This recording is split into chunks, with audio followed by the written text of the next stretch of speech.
यो दुईटै ल्यापटपमा हजुरले Ryzen 7 को प्रोसेसर पाउनुहुन्छ, तर एउटाको पर्फर्मेन्स चाहिँ आकाशमा छ भने एउटाको पर्फर्मेन्स चाहिँ भुइँमा छ। यो भुइँको पर्फर्मेन्स भएको ल्यापटप चाहिँ भुइँमै राख्दियौँ र यो आकाशमा भएको ल्यापटपमा हामीले फोकस गरौँ। यो ल्यापटपमा हजुरले Ryzen 7 को 8000 सिरिज 8640HS प्रोसेसर पाउनुहुन्छ।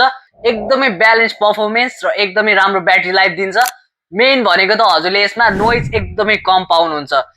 साथसाथै स्न्यापी फिलको लागि हजुरले यसमा 16GB को DDR5 र्याम पाउनुहुन्छ भने फास्टर बुट टाइमको लागि हजुरले यसमा 512GB को SSD पाउनुहुन्छ। दुईटै अपग्रेडेबल पनि छ। हजुरले फ्युचरमा निड अनुसार अपग्रेड गर्दा भइहाल्यो। साथसाथै यसमा हजुरले मिड लेभलको ग्राफिक्स युजको लागि Radeonको 720M इन्टिग्रेटेड GPU पाउनुहुन्छ। एडिटिङ, गेमिङ या हजुरले डिजाइनिङहरु मिड लेभलको सबै गर्न मिल्छ र हजुरले 15.6 इन्चको फुल एचडी डिस्प्ले पाउनुहुन्छ।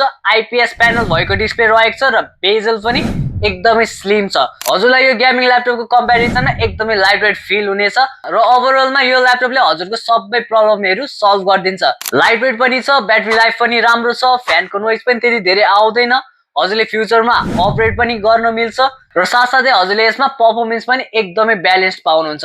आईटी स्टुडेन्ट्स, डेभलपर्स र फ्रिलान्सर्सहरुको लागि त एकदमै राम्रो ल्यापटप रहेको छ र सबैभन्दा खुसीको खबर के छ भने इयर इन्ड सेल चलिरहेको कारणले हजुरले यो ल्यापटप एकदमै राम्रो रेटमा पाउनुहुन्छ। प्राइसको लागि चाहिँ हजुरले कमेन्ट गर्न सक्नुहुन्छ या हामीलाई DM पनि गर्न सक्नुहुन्छ। All over Nepal COD available छ। 100% जेन्युइन प्रोडक्ट पाउनुहुन्छ र 1 इयर्सको वारेन्टी पनि रहेको छ। साथसाथै यो ल्यापटपसँग हजुरले keyboard, mouse, keyboard protector, mouse pad सबै पाउनुहुन्छ।